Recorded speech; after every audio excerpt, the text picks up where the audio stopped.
I am Antonio Francesco Pigafetta, and I am the only man who will tell you the truth about the great expedition of Ferdinand Magellan. Magellen was a Portuguese sea captain who served his country faithfully for many years. But the King of Portugal hated him and would give him no reward. So Magellen left Portugal and went to the King of Spain. He told him of a great scheme. He would sail westward from Europe all the way to the Spice Islands that are part of what you now call Indonesia, and he would make Spain rich. Christopher Columbus had tried to do the same thing some years earlier, but he and the many seamen who followed him were stopped by the great land barrier of the Americas. In the year 1513, an explorer named Balboa had struggled across what is now called the Isthmus of Panama, a narrow neck of this land barrier, and had discovered a new ocean, which he called the Great South Sea. But how were the Spanish ships to reach this ocean? Said Magellan proudly to the King of Spain, "Ah, but I have secret information." And he told of how he had sneaked into the King of Portugal's private map room, where he had seen a map showing the southern end of the American continent. Young King Charles of Spain listened eagerly to Magellan's scheme and replied enthusiastically, "Yes, I shall finance your expedition." And this is where I come into the story. I was a young nobleman from Venice in Italy, and I had come to Spain to find out all I could about this great plan of Magellan's to reach the Spice Islands. You see, in those days, spices were very important things. Every year, throughout Europe, many farm animals would have to be killed because there was not enough food to keep them alive through the cold winters. Oh, we tried to keep the meat from going rotten by salting it. Oh, but it tasted awful. And so spices were needed to improve the taste. But the spices came from far distant lands and were very expensive. At first, they were brought to Europe by Arab merchants who charged very high prices. But then the Portuguese found a sea road around Africa to India, where they could buy the spices more cheaply than from the Arabs, and so they became rich. But now, thought King Charles of Spain, feeling pleased with himself as he watched Magellan's 5 ships set off for the Spice Islands in the year 1519, now it will be Spain's turn to grow rich. And I too was feeling pleased with myself. I had managed to join the expedition and was sailing aboard Magellan's own ship. But not everybody aboard was as happy as I was. Many of the officers and crew hated Magellan. They were proud Spaniards who did not like serving under a Portuguese captain, and so they were surly and rebellious. Trouble was coming. But what could I do but watch and wait and write notes in my journal? We sailed southwest towards the equator and had a terrible crossing of the Atlantic. But we survived, most of us. But when we reached the New World, we dared not land. This area, that you now call Brazil, was controlled by our enemies, the Portuguese. And so we hurried southwards along the coast, until we saw the land turn away to the west. Cried Magellan, "This is it, my lads. This is the southern end of the New World. Soon we shall sail upon the great South Sea, and we shall find our fortunes." Eagerly we sailed westward, but the land closed in about us, and the water became shallow and tasted fresh. To our disappointment, we had discovered only the wide entrance to a great river, the River Plate, as you call it. The Spanish officers were furious. They shouted at Magellan, "So much for your secret information. Forget your mad schemes and let us sail as the Portuguese do, eastwards to the Spice Islands." No, insisted Magellen, we continue south. And it was dangerous work, for he led us close into the land, so that we should not miss any opening that might lead us to the South Sea and the Spice Islands. The winds blew stronger, and the waves rose higher, and the weather grew bitterly cold. Ice formed in the rigging. Grumbled the Spanish officers, "The fool is leading us to destruction. There is no way through. His ambition will kill us all." Even I, who greatly admired Magellen, thought that they might be right. At last, we anchored in a sheltered, desolate bay. "We will winter here," said Magellen, "and repair our ships, and wait for warmer weather." But the rebellious Spaniards had had enough, and many now mutinied. But Magellen was clever, and he tricked them into defeat. One of the rebel leaders was executed, and 2 others were sentenced to be marooned on this dreadful coast. A fearful punishment indeed. And the rest of the mutineers were forced to labor in chains through the long, bitter winter. We found many strange animals and birds in this place, but strangest of all were the humans. They were huge. At first, they were friendly towards us. But when we captured 2 of them to take with us, the remainder grew so angry and fierce that we were forced to leave this place immediately and escape to the south. On this stormy journey, one of our vessels was wrecked. We were left with 4. My ship escaped out to sea, but 2 of the others were driven by the wind towards the land. Surely they would be wrecked. At last, the sea grew calm, and we returned to search for our unfortunate comrades. There appeared in the cliffs a narrow passage, which we entered, when suddenly there came from the masthead a great cry, "To sail, closing fast!" It was our 2 lost ships. They were festooned with pennants and flags, and their crews were waving and shouting, crying out, "We have found it! We have found a passage!" And indeed they had. We followed them, and they led us through waters torn by currents and tides and whirlpools, between high mountains and cliffs. But the water stayed salty and deep. This was no river. Today, this passage is known as Magellen Strait.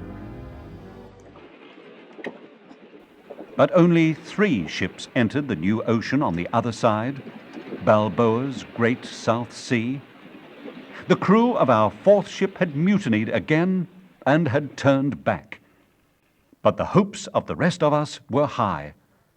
We had overcome the barrier that had stopped Columbus, and we were sure that the Spice Islands could not be far away. A few days only, we thought, across this new ocean that was so peaceful that Magellen renamed it the Pacific.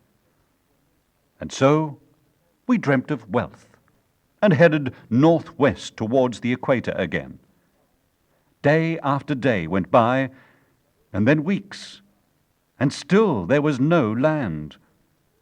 The wind blew steadily, and the sun blazed down, and our food began to turn rotten. Maggots grew in the meat, and slime covered our water. We became tired and weak. Our limbs swelled and ached. Our teeth were loose in our blue and swollen gums, and our skins grew blotched and discolored. 6 weeks into the Pacific, men began to die. Only the rats were healthy, and those of us with the strength hunted after them greedily. We came to the end of our food. Magellen ordered the last fragments of biscuit to be pounded into powder and mixed with sawdust and water, and this was shared among us. Always, despite his own weakness, Magellen tried to raise our feeble spirits. But one day, I saw him throw his charts into the sea. He muttered, "These maps are lies. The Spice Islands are not where they are marked." We waited for death. No longer did we furl the sails at night, fearing to run aground in the darkness. We had no strength for such work. The only sounds were the unchanging wind pushing us always westward, and the moans of the dying. Perhaps the old stories were true after all. Perhaps we had passed beyond the last land and were coming only to the edge of the world. Now, only one of us, a seaman named Navarro, had strength enough to climb the rigging. Sometimes he would struggle to the masthead to search for land, but it seemed hopeless. Until one morning, praise God! Land! Land! We were too weak to furl the sails, so in desperation we cut them down with our knives and axes. But immediately, warlike natives climbed aboard our vessels. When they saw how weak we were, they began to threaten us and to steal everything we had. Magellen called together the few of us able to move. We fired with our crossbows at the natives and drove them away. And then we bombarded their village and dragged ourselves ashore and stole whatever we could find: pigs, chickens, wood, water, everything we needed. And as we sailed away, we feasted until we were fit to burst. Oh, we nearly killed ourselves with food. Soon, we came among many more islands of the country you now call the Philippines. Here, the natives were friendly, and their chief came to welcome us. And we were pleased to see him too, for he glittered with gold, even to his teeth. So much gold did these natives have that they exchanged it with us for simple iron in equal weight. Quickly, we stripped our ships of all the iron that could be spared. We were rich. Now the officers wished to sail on to the Spice Islands, but Magellen had other ideas. He announced, "We shall stay and convert these pagan natives to Christianity." And indeed, the people did admire us so that they were eager for baptism into our religion.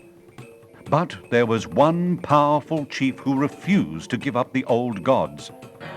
Magellen exclaimed, "Then we shall defeat him. Who will help me do Christ's work?"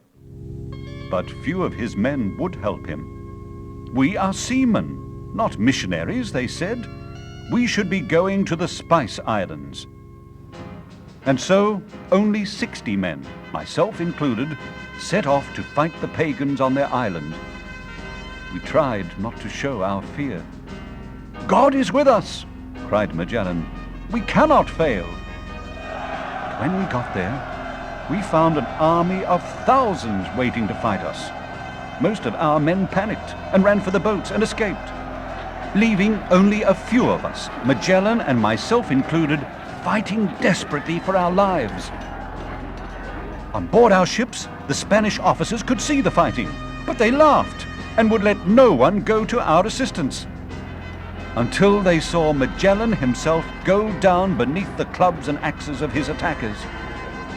Only then did they fire their cannon and drive away the natives, and send boats to rescue those of us who remained alive.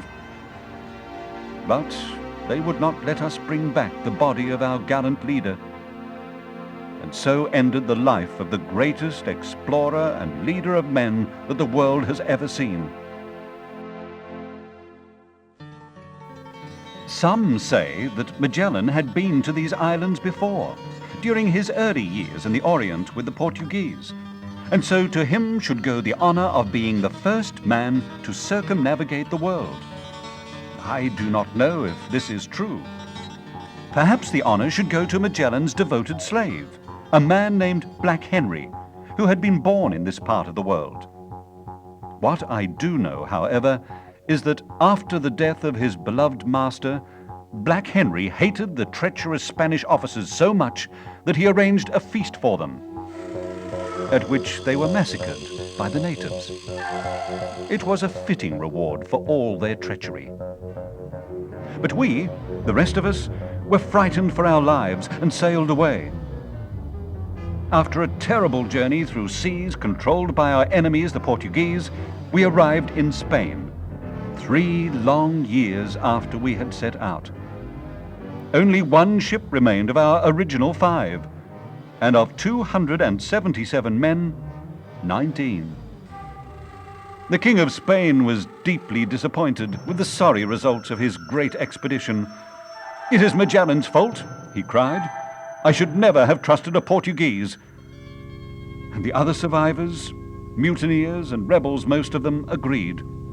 They said he was a bad leader and a poor seaman too. He was a Portuguese. And I? What could I say? They took away my journal, in which I had described everything I had seen, and they would not listen to the truth that I tried to speak. For after all, I too was not a Spaniard. But always now, when I give thanks for my safe return, I pray also for the soul of my brave, unfortunate captain, Ferdinand Magellen. How could he have known that the passage through South America would be so difficult to find? Or that the Pacific Ocean would be more immense than any man had dreamed? Or the Spice Islands so far away? I only know that no one but Ferdinand Magellan could have led us so bravely through so many dangers, and I curse to this day the treachery of those who should have been the loyal comrades of the noblest discoverer of them all.